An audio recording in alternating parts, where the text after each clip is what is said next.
2009 Russia നിസ്റ്റി നവഗർ road. അവിടെ ഒരു ശ്മശാനത്തിലെ കല്ലറയിൽ ആദരാഞ്ജലികൾ അർപ്പിക്കാൻ വേണ്ടി ഒരാൾ വരികയാണ്. അവിടെ ചെന്നപ്പോൾ അയാൾ ആ കല്ലറ ആരോ തുറന്നിരിക്കുന്നത് കണ്ടു. അതിന് കാരണമായി ആ വ്യക്തി പോലീസ് സ്റ്റേഷനിൽ ഒരു പരാതി നൽകുകയാണ്. അതുമൂലം പോലീസുകാർ ഇവിടെ മാത്രമല്ല ചുറ്റുമുള്ള എല്ലായിടത്തു നിന്നുമുള്ള ശ്മശാനത്തിൽ നിന്നും ഒരുപാട് കല്ലറകൾ ആരോ തുറന്നിട്ടുണ്ടെന്നും അതിൽ നിന്നും മൃതദേഹം മോഷ്ടിക്കുകയും ചെയ്തിട്ടുണ്ടെന്നും മനസ്സിലാക്കുകയാണ്. പോലീസുകാർ ഈ കാര്യത്തെക്കുറിച്ച് ഒരുപാട് അന്വേഷിക്കാൻ തുടങ്ങി. അങ്ങനെ 2 വർഷങ്ങൾ കടന്നുപോയി. അപ്പോഴാണ് പോലീസുകാർക്ക് അനാറ്റോലി മോസ്കിൻ എന്ന ഒരാളുടെ മേലെ സംശയം തോന്നുന്നത്. നവംബർ 2, 2012 അനാറ്റോലി മോസ്കിൻ എന്ന വ്യക്തിയുടെ അപ്പാർട്ട്മെൻറ്റ് സെർച്ച് ചെയ്യാൻ വേണ്ടി ഒരുപാട് പോലീസുകാർ പോവുകയാണ്. അവിടെ ചെന്നപ്പോഴാണ് പോലീസുകാർക്ക് ഞെട്ടിക്കുന്ന ഒരു വലിയ കാര്യം മനസ്സിലായത്. അവിടെ അന്വേഷണം നടത്തിയ പോലീസുകാർക്ക് 21 മനുഷ്യനെപ്പോലെ തോന്നിപ്പിക്കുന്ന പ്രതിമകളെ കാണാൻ സാധിച്ചു. എന്നാൽ ആ പ്രതിമകളെ വളരെ വിചിത്രമായാണ് ആ പോലീസുകാർക്ക് തോന്നിയത്. അതിൻ്റെ കാര്യം അന്വേഷിച്ചപ്പോഴാണ് പോലീസുകാർക്കൊരു കാര്യം മനസ്സിലാവുന്നത്. അവിടെയുള്ള 21 പ്രതിമകളും മനുഷ്യൻ്റെ ഉടലുകൾ ഉപയോഗിച്ച് ഉണ്ടാക്കിയതാണ്.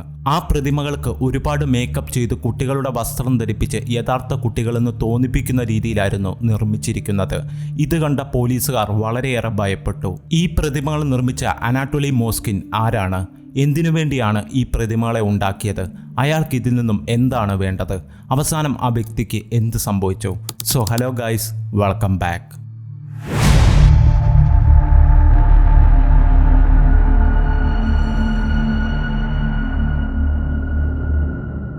അനാറ്റോലി മോസ്കിൻ. ഇയാൾ 1966 റഷ്യയിലെ നിസ്റ്റി നവഗർ റോഡിലാണ് ജനിച്ചത്. ഇയാൾക്ക് 6 വയസ്സായിരുന്നപ്പോൾ സ്കൂളിൽ പോയിട്ട് തിരിച്ചു വരുന്ന വഴിക്ക് ആരാണെന്നറിയാത്ത ഒരാൾ ചെറിയ കുട്ടിയാണെന്ന് പോലും നോക്കാതെ വളരെ മോശമായി പെരുമാറി. ഈ സംഭവം ആ പയ്യന്റെ മനസ്സിൽ ഒരുപാട് ആഴത്തിൽ പതിഞ്ഞു. അതിനുശേഷം അനാറ്റോലി മോസ്കിൻ്റെ പെരുമാറ്റത്തിൽ ഒരുപാട് മാറ്റങ്ങൾ വന്നു.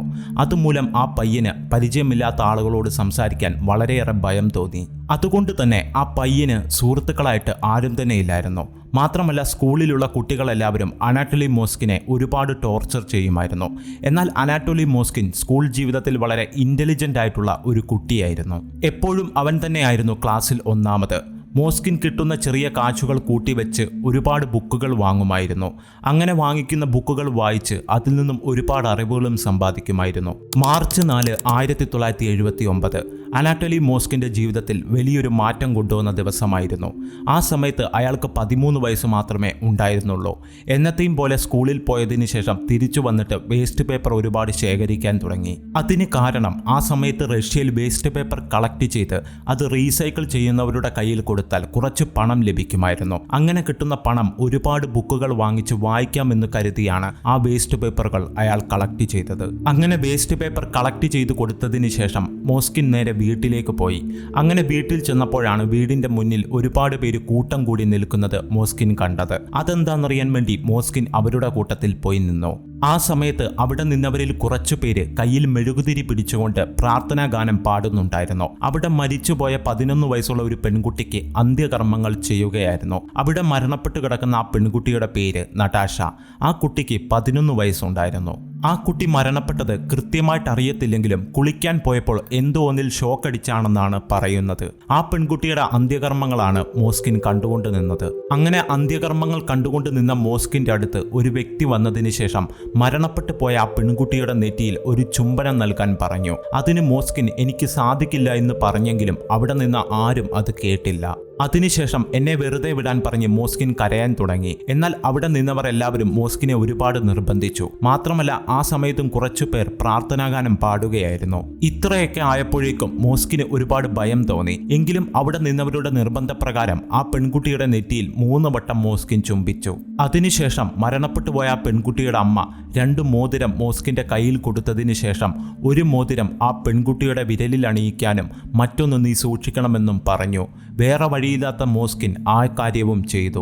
അതിനുശേഷം ആ ചടങ്ങുകൾ കഴിഞ്ഞപ്പോൾ മരണപ്പെട്ടു പോയ ആ പെൺകുട്ടിയുടെ അമ്മ മോസ്കിന്റെ കയ്യിൽ ഒരുപാട് ചോക്ലേറ്റും ഫ്രൂട്ട്സും അതോടൊപ്പം തന്നെ കുറച്ച് പണവും കൊടുത്തു. അതിനുശേഷം അതെല്ലാം വാങ്ങി കരഞ്ഞുകൊണ്ട് മോസ്കിൻ അവിടെ നിന്നും പോയി. ഇതിനുശേഷം എല്ലാ ദിവസവും മോസ്കിൻ ഉറങ്ങുമ്പോൾ അവന്റെ സ്വപ്നത്തിൽ നടാഷ എന്ന ആ പെൺകുട്ടി വരാൻ തുടങ്ങി. സ്വപ്നത്തിൽ വന്ന ആ പെൺകുട്ടി ഒരുപാട് നേരം മോസ്കിന്റെ അടുത്ത് സംസാരിക്കുമായിരുന്നു. ഇങ്ങനെ എല്ലാ ദിവസവും മോസ്കിന്റെ സ്വപ്നത്തിൽ ആ പെൺകുട്ടി വരാൻ തുടങ്ങിയത് മൂലം ഈ കാര്യം മോസ്കിൻ തന്റെ മാതാപിതാക്കളോട് പറഞ്ഞു. അതിനാൽ മോസ്കിന്റെ മാതാപിതാക്കൾ ഒരു ഡോക്ടറിന്റെ അടുത്ത് മോസ്കിനെ കൂട്ടിക്കൊണ്ടുപോയി. അങ്ങനെ ഒരു വർഷം കടന്നുപോയി. ആ സമയത്ത് മോസ്കിന്റെ സ്വപ്നത്തിൽ നടാഷ എന്ന ആ പെൺകുട്ടി വരുമായിരുന്നു. അങ്ങനെ ഇരിക്കുമ്പോൾ ഒരു ദിവസം മോസ്കിന്റെ കൂടെ പഠിക്കുന്ന ഒരു കുട്ടി ഒരു കല്ല് മോസ്കിന്റെ കയ്യിൽ കൊടുത്തിട്ട്, ഇത് ബ്ലാക്ക് മാജിക് ചെയ്ത കല്ലാണ്, ഇത് കയ്യിൽ വെക്കുകയാണെങ്കിൽ നടാഷ നിന്റെ സ്വപ്നത്തിൽ വരില്ലെന്ന് പറഞ്ഞു. അങ്ങനെ മോസ്കിൻ ആ കല്ല് വാങ്ങിച്ച് വളരെ ഭദ്രമായി സൂക്ഷിച്ചു. അതിനുശേഷം മോസ്കിന്റെ സ്വപ്നത്തിൽ നടാഷ എന്ന പെൺകുട്ടി വന്നില്ല. അങ്ങനെ ബാല്യകാലത്തിന് ശേഷം മോസ്കിന് തന്റെ ജീവിതത്തിൽ നടന്ന സംഭവങ്ങൾ മൂലം അമാനുഷികം, കല്ലറ, ബ്ലാക്ക് മാജിക് തുടങ്ങിയ കാര്യങ്ങളോട് ഒരുപാട് ഇൻട്രസ്റ്റ് തോന്നി. ശേഷം മോസ്കിൻ മാസ്കോ സ്റ്റേറ്റ് യൂണിവേഴ്സിറ്റിയിൽ നിന്നും തിയോളജി പഠിച്ചു പൂർത്തിയാക്കി. അതിനുശേഷം ആരും പറഞ്ഞു തരാത്ത കാര്യങ്ങൾ ബുക്ക് വായിച്ച് സ്വയം പഠിച്ചു. ബുക്സ് വായനയിൽ നിന്നും മോസ്കിൻ 11 ഭാഷകൾ പഠിച്ചു. ആ 11 ഭാഷകളിലും എഴുതാനും വായിക്കാനും മോസ്കിൻ അറിയാം. മോസ്കിന് ഹിസ്റ്ററിപരമായ കാര്യങ്ങളിൽ വളരെ താല്പര്യമുണ്ട്. അതിനാൽ തന്നെ മോസ്കിൻ ഹിസ്റ്ററി പഠിക്കാൻ തുടങ്ങി. പ്രധാനമായും ബ്ലാക്ക് മാജിക് എന്നാൽ എന്താണ്, അതിന്റെ ഹിസ്റ്ററി എങ്ങനെയാണ്, എങ്ങനെയുള്ള സ്ഥലങ്ങളിലാണ് ബ്ലാക്ക് മാജിക് ചെയ്യുന്നത്, ഇങ്ങനെയുള്ള ഒരുപാട് കാര്യങ്ങൾ മോസ്കിൻ പഠിച്ചു. മോസ്കിൻ പഠിച്ച ബ്ലാക്ക് മാജിക് പരമായിട്ടുള്ള കാര്യങ്ങൾ ചെയ്യാൻ വേണ്ടി മരണപ്പെട്ട മൃഗങ്ങളുടെ ശരീരം ഉപയോഗിക്കുമായിരുന്നു. അതോടൊപ്പം തന്നെ നവഗർ റോഡ് യൂണിവേഴ്സിറ്റിയിൽ അധ്യാപകനായി ജോലി ചെയ്യുകയും ചെയ്തു. മാത്രമല്ല റഷ്യ ടു ഇംഗ്ലീഷ് എന്ന 2 ഡിക്ഷണറികൾ സ്വന്തമായി എഴുതി പബ്ലിഷ് ചെയ്യുകയും ചെയ്തു. അതോടൊപ്പം തന്നെ കുട്ടികളെക്കുറിച്ച് ഒരുപാട് കാര്യങ്ങൾ മോസ്കിൻ എഴുതുമായിരുന്നു. അതിന് കാരണം മോസ്കിന് കുട്ടികൾ എന്നാൽ ഒരുപാട് ഇഷ്ടമാണ്, പ്രത്യേകിച്ചും പെൺകുട്ടികൾ. ചുറ്റുമുള്ള ആളുകൾ ജീനിയസ് എന്നാണ് മോസ്കിനെ വിളിച്ചിരുന്നത്. മോസ്കിന് ലൂലിയ എന്നൊരു പെൺകുട്ടിയുടെ മേലെ ഒരുപാട് ഇൻട്രസ്റ്റ് ഉണ്ടായിരുന്നു. ലൂലിയ ഇന്ത്യക്കാരുടെ റിച്വൽസ് പരമായിട്ടുള്ള കാര്യങ്ങളെക്കുറിച്ച് ഒരുപാട് ഗവേഷണം നടത്തുകയും പഠിക്കുകയും ചെയ്യുമായിരുന്നു. അതുകൊണ്ട് തന്നെ ലൂലിയയ്ക്കും മോസ്കിനെ ഭയങ്കര ഇഷ്ടമാണ്. എന്നാൽ മോസ്കിൻ ലൂലിയെ വിവാഹം ചെയ്തില്ല. അതിന് കാരണം മോസ്കിന് ഫിസിക്കൽ റിലേഷൻഷിപ്പിനോട് ഒരു താല്പര്യവുമില്ലായിരുന്നു. അതുമൂലം ലൂലിയ മോസ്കിൻ്റെ അടുത്തു നിന്നും കുറേശ്ശെ അകലാൻ തുടങ്ങി.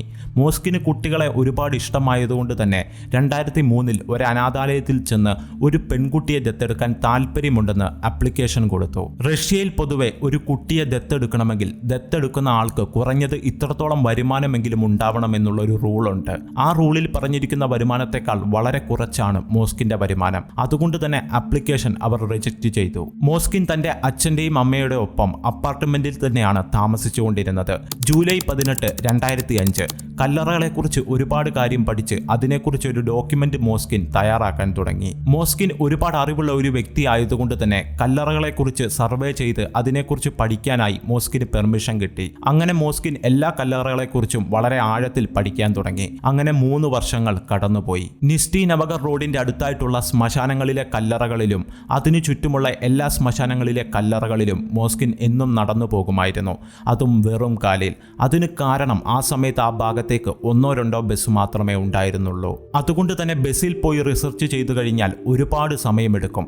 അതുകൊണ്ട് തന്നെ എന്നും നടന്നുപോയി മോസ്കിൻ റിസർച്ച് ചെയ്യാൻ തുടങ്ങി. ഇങ്ങനെ ഒരു ദിവസം മോസ്കിൻ 30 കിലോമീറ്റർ വരെ നടക്കുമായിരുന്നു. അതിനുശേഷം ആ കല്ലറകളിൽ മരണപ്പെട്ട ആളുകളുടെ പേരുകളും മറ്റു ഡീറ്റെയിൽസുകളും എല്ലാം ശേഖരിക്കാൻ തുടങ്ങി. ചിലപ്പോൾ റിസർച്ച് ചെയ്ത് ഒരുപാട് താമസിച്ചാൽ ആ കല്ലറകളിൽ തന്നെ കിടന്ന് ഉറങ്ങുമായിരുന്നു. അതുകൊണ്ട് തന്നെ അവിടെയുള്ള ജീവനക്കാർ മോസ്കിനോട് റിസർച്ച് ചെയ്യാൻ വന്ന ആളാണ് എന്നുള്ള ഒറ്റ കാരണം മൂലം ഒന്നും ചോദിക്കില്ലായിരുന്നു. അങ്ങനെ 2005 മുതൽ 2007 വരെ ഏകദേശം 35 ജില്ലകളിലെ 750 കല്ലറകളെക്കുറിച്ചുള്ള ഡീറ്റെയിൽസ് മോസ്കിൻ ശേഖരിച്ചു. ഇങ്ങനെ കിട്ടിയ അറിവുകൾ ഉപയോഗിച്ച് മോസ്കിൻ ഒരുപാട് ബുക്കുകളും ഡോക്യുമെന്റുകളും തയ്യാറാക്കി. അങ്ങനെ ഇരിക്കുമ്പോഴാണ് 2009 തുടക്കം പറഞ്ഞ ആൾ കല്ലറ ആരോ തുറന്നിട്ടുണ്ടെന്ന് പറഞ്ഞ് പോലീസിന് പരാതി നൽകുന്നത്. അങ്ങനെയാണ് ആ കല്ലറയും മറ്റു കല്ലറകളും ആരോ തുറന്നിട്ടുണ്ടെന്ന് പോലീസിന് മനസ്സിലാകുന്നതും ശേഷം അനാട്ടലി മോസ്കിന്റെ മേലെ സംശയം തോന്നി അപ്പാർട്ട്മെന്റ് ചെക്ക് ചെയ്യുന്നതും. അങ്ങനെയാണ് തുടക്കം പറഞ്ഞ 21 മനുഷ്യ പ്രതിമകളെ കണ്ടെത്തുന്നത്. അങ്ങനെ കണ്ടെത്തിയ ആ പ്രതിമകളിൽ 2 വയസ്സ് മുതൽ 25 വയസ്സ് വരെയുള്ള പെൺകുട്ടികളുടെ ശരീരം ഉണ്ടായിരുന്നു. അവിടെ ഉണ്ടായിരുന്ന ചില പ്രതിമകളുടെ നെഞ്ചിൽ ഓരോ മ്യൂസിക് ബോക്സ് ഘടിപ്പിച്ചിട്ടുണ്ടായിരുന്നു. ഇത് ആ പ്രതിമ സംസാരിക്കുന്നത് പോലെ തോന്നാൻ വേണ്ടിയാണ് വെച്ചത്. ഇതുകൂടാതെ മോസ്കിൻ അതുവരെ കളക്ട് ചെയ്ത 108 ശവകുടീരങ്ങളുടെ ഫോട്ടോസും മറ്റു ഡീറ്റെയിൽസും ആ അപ്പാർട്ട്മെന്റിൽ നിന്നും പോലീസ് കണ്ടെത്തി. ഏകദേശം 10 വർഷങ്ങളായി മോസ്കിൻ ഇതേപോലെയുള്ള പ്രതിമകളെ സൂക്ഷിക്കാൻ തുടങ്ങിയിട്ട്. വേണ്ടിയിട്ട്. അതുകൂടാതെ മോസ്കിൻ താമസിച്ച അപ്പാർട്ട്മെന്റിൽ മോസ്കിന്റെ മാതാപിതാക്കളുടെ മുറിയിൽ ഭാഷ എന്ന ഒരു പെൺകുട്ടിയുടെ പ്രതിമയും സൂക്ഷിച്ചിട്ടുണ്ടായിരുന്നു. എന്നാൽ മോസ്കിന്റെ മാതാപിതാക്കൾ ഇത് സാധാരണമായിട്ടുള്ള ഒരു പ്രതിമയായിരിക്കുമെന്നാണ് അത്രയും നാൾ വിചാരിച്ചത്. ഈ ശവകുടീരങ്ങൾ തുടക്കം പറഞ്ഞ നടാഷ എന്ന പെൺകുട്ടി എങ്ങനെയാണോ മരണപ്പെട്ടത് അതേ രീതിയിൽ മരണപ്പെട്ടവരുടെ ആയിരുന്നു. ശേഷം ശവകുടീരങ്ങൾ മോഷ്ടിച്ചു എന്ന കുറ്റം ചുമത്തി അനാട്ടോലി മോസ്കിനെ പോലീസ് അറസ്റ്റ് ചെയ്തു. ഇതിലെല്ലാവരെയും അത്ഭുതപ്പെടുത്തുന്ന മറ്റൊരു കാര്യമാണ്, മോസ്കിന്റെ കൂടെ അപ്പാർട്ട്മെന്റിൽ താമസിച്ച മോസ്കിന്റെ മാതാപിതാക്കൾക്ക് പോലും യഥാർത്ഥത്തിൽ അവിടെ ഉണ്ടായിരുന്ന പ്രതിമകൾ മനുഷ്യന്റെ ഉടൽ ഉപയോഗിച്ച് നിർമ്മിച്ചതാണെന്ന് അറിയില്ലായിരുന്നു. ചെറുപ്പം മുതൽ അനാട്ടോലി മോസ്കിന് പ്രതിമകളെ ഒരുപാട് ഇഷ്ടമുള്ളതുകൊണ്ട് ഓരോ ഇടങ്ങളിൽ നിന്നും കളക്ട് ചെയ്ത പ്രതിമകളായിരിക്കുമെന്നാണ് അവർ വിശ്വസിച്ചത്. ഈ കാര്യങ്ങൾ അറിഞ്ഞതും മോസ്കിന്റെ മാതാപിതാക്കളുടെ ആരോഗ്യനില ഗുരുതരമായി. ശേഷം മോസ്കിന്റെ അച്ഛൻ ഹാർട്ട് അറ്റാക്ക് മൂലം മരണപ്പെട്ടു. മോസ്കിനെ അറസ്റ്റ് ചെയ്ത് അന്വേഷണം നടത്തിയപ്പോൾ മെയ് 9, 2003, അതായത് അഡോപ്ഷന് ആപ്ലിക്കേഷൻ കൊടുത്തതിന് ശേഷം അത് റിജക്റ്റ് ആയപ്പോൾ മുതലാണ് ഇതുപോലുള്ള ശവകുടീരങ്ങളെ സൂക്ഷിക്കാൻ തുടങ്ങിയെന്നാണ് മോസ്കിൻ പറഞ്ഞത്. അപ്പാർട്ട്മെന്റിൽ നിന്ന് കണ്ടെത്തിയ ആ പ്രതിമകളിൽ 3/4 ഭാഗവും കൊച്ചുകുട്ടികളുടെ പ്രതിമകളായിരുന്നു. മാത്രമല്ല ഈ ശവകുടീരങ്ങൾ വെച്ച് ബ്ലാക്ക് മാജിക് ചെയ്യുകയും ശേഷം അവരെ തിരിച്ചു കൊണ്ടുവരാൻ ശ്രമിക്കുകയും ചെയ്തെന്നും മോസ്കിൻ പറഞ്ഞു. അതുകൊണ്ട് തന്നെ ആ കൊച്ചുകുട്ടികളെ തിരിച്ചു കൊണ്ടുവരുമ്പോൾ അവരുടെ ശരീരം ചീത്തയായി പോവാതിരിക്കാൻ വേണ്ടി സോഡയും ഉപ്പും ചേർത്തായിരുന്നു ശവകുടീരങ്ങൾ സൂക്ഷിച്ചു വെച്ചിരുന്നത്. മാത്രമല്ല ഇങ്ങനെ കുഴിച്ചെടുത്ത ശവകുടീരങ്ങളിൽ ചിലതിൽ വാക്സും നെയിൽ പോളിഷും കൊടുത്ത് വളരെ ഭംഗിയായിട്ട് സൂക്ഷിക്കുമായിരുന്നു. അന്വേഷണം നടത്തിയപ്പോൾ പോലീസുകാർക്ക് മോസ്കിന് എന്തോ ഒരു മാനസികമായ പ്രശ്നമുണ്ടെന്ന് മനസ്സിലായി. അതിനായി മോസ്കിനെ മെന്റൽ ചെക്കപ്പിന് കൊണ്ടുപോയി. അപ്പോഴാണ് മോസ്കിന് പാരാനോഡൽ സ്കിസോഫ്രീനിയ എന്ന ഒരു കണ്ടീഷൻ ഉണ്ടെന്ന് മനസ്സിലായത്. ഈ രോഗമുള്ളവർക്ക് ഇല്ലാത്ത ആളുകളെ കാണുകയും ഇല്ലാത്ത ഓരോ സംഭവങ്ങൾ സംഭവിക്കുന്നതുമായിട്ടുള്ള ഇല്യൂഷൻസ് തോന്നും. ഇത് വളരെ ഭയാനകമായ ഒരു മെന്റൽ ഡിസോർഡർ ആണ്. അത് മാത്രമല്ല തുടർന്നുള്ള അന്വേഷണത്തിൽ മറ്റൊരുപാട് കാര്യങ്ങളും മോസ്കിൻ വെളിപ്പെടുത്തി. മരണപ്പെട്ടു പോയ കുട്ടികളെല്ലാം വളരെ പാവമാണ്, ജീവിക്കേണ്ട കുട്ടികളാണ്. അതുകൊണ്ടാണ് എൻ്റെ കൂടെ വെച്ച് അവരെ ഭദ്രമായി നോക്കിയതെന്നും മോസ്കിൻ പറഞ്ഞു. അതുമാത്രമല്ല ബ്ലാക്ക് മാജിക് വഴി ആ മരണപ്പെട്ടു പോയ കുട്ടികളോട് മോസ്കിൻ സംസാരിച്ചുവെന്നും പറഞ്ഞു. മറ്റൊരു ഞെട്ടിപ്പിക്കുന്ന കാര്യം എന്തെന്നാൽ മരണപ്പെട്ടു പോയ ആ കുട്ടികളുടെ കല്ലറയിൽ മോസ്കിൻ കിടന്നുറങ്ങുമായിരുന്നു. അങ്ങനെ കിടന്നുറങ്ങുമ്പോൾ മരണപ്പെട്ടു പോയ ആ കുട്ടികൾ മോസ്കിനോട് വന്ന് സംസാരിക്കുമായിരുന്നു. എനിക്ക് ഈ സ്ഥലം ഒട്ടും ഇഷ്ടമല്ല, എല്ലാവരും എന്നെ ഇവിടെ ഒറ്റക്കാക്കിയിട്ട് പോയി, ഇനി ഞാൻ ഇവിടെ നിൽക്കില്ല, അതുകൊണ്ട് എത്രയും പെട്ടെന്ന് എന്നെ കൂട്ടിക്കൊണ്ടു പോകൂ എന്ന് മോസ്കിനോട് ആ കുട്ടികൾ പറയുമായിരുന്നു. അതുകൊണ്ടാണ് ഞാൻ ആ കുട്ടികളുടെ ശരീരം മോഷ്ടിച്ച് വീട്ടിൽ കൊണ്ടുവന്ന് വളർത്തിയതെന്ന് മോസ്കിൻ പോലീസിനോട് പറഞ്ഞു. ശവകുടീരങ്ങൾ വീട്ടിൽ കൊണ്ടുവന്നതിന് ശേഷം അവർക്ക് ബോറടിക്കാൻ പാടില്ല എന്ന് വിചാരിച്ച മോസ്കിൻ ശവകുടീരങ്ങളുടെ ഒപ്പം ഇരുന്ന് കാർട്ടൂൺ കാണുമായിരുന്നു. മാത്രമല്ല ശവകുടീരങ്ങളുടെ ഒപ്പം കളിച്ചും പാട്ടുപാടിയും അവരെ സന്തോഷിപ്പിക്കുമായിരുന്നു. അതുമാത്രമല്ല ആ ശവകുടീരങ്ങളുടെ ഒപ്പം ഇരുന്ന് മോസ്കിൻ ഭക്ഷണം കഴിച്ചിട്ടുണ്ട്. അതോടൊപ്പം തന്നെ കളക്ട് ചെയ്തു കൊണ്ടുവന്ന ശവകുടീരങ്ങളിലെ ആ കുട്ടികളുടെ ഡേറ്റ് ഓഫ് ബർത്ത് വെച്ച് അന്നത്തെ ദിവസം അവരുടെ പിറന്നാൾ ആഘോഷിക്കുമായിരുന്നു. ആ കുട്ടികളെ തിരിച്ചു കൊണ്ടുവരാൻ എന്തൊക്കെ ചെയ്യാമോ അതെല്ലാം മോസ്കിൻ ചെയ്തിരുന്നു. ശേഷം അങ്ങനെ കുറച്ചുനാൾ കഴിഞ്ഞപ്പോൾ മോസ്കിൻ ഈ ചെയ്യുന്ന കാര്യങ്ങളെല്ലാം തെറ്റാണെന്ന് തോന്നാൻ തുടങ്ങി. എന്നാൽ തെറ്റാണെന്ന് മനസ്സിലായതിനു ശേഷം അങ്ങോട്ടും ഇങ്ങോട്ടും ഒന്നും ചെയ്യാൻ സാധിക്കാതെ അതിന്റെ നടുവിൽ മോസ്കിൻ പെട്ടുപോയി. മോസ്കിൻ ജയിലിൽ പോയതിനു ശേഷം ആ പ്രതിമകൾക്ക് അന്ത്യകർമ്മങ്ങൾ ചെയ്ത് വീണ്ടും അടക്കം ചെയ്തു. ഇതാണ് അനാട്ടോലി മോസ്കിന്റെ കഥ. ഈ സംഭവം മൂലം അനാട്ടോലി മോസ്കിന് ഒരു പേരുകൂടി വീണു, ദ റഷ്യൻ ഡോൾ ബാൻ. ഈ സംഭവത്തെക്കുറിച്ച് നിങ്ങൾക്ക് എന്താണ് തോന്നുന്നത്? തീർച്ചയായും നിങ്ങളുടെ അഭിപ്രായങ്ങൾ കമന്റ് ബോക്സിൽ മെൻഷൻ ചെയ്യുക.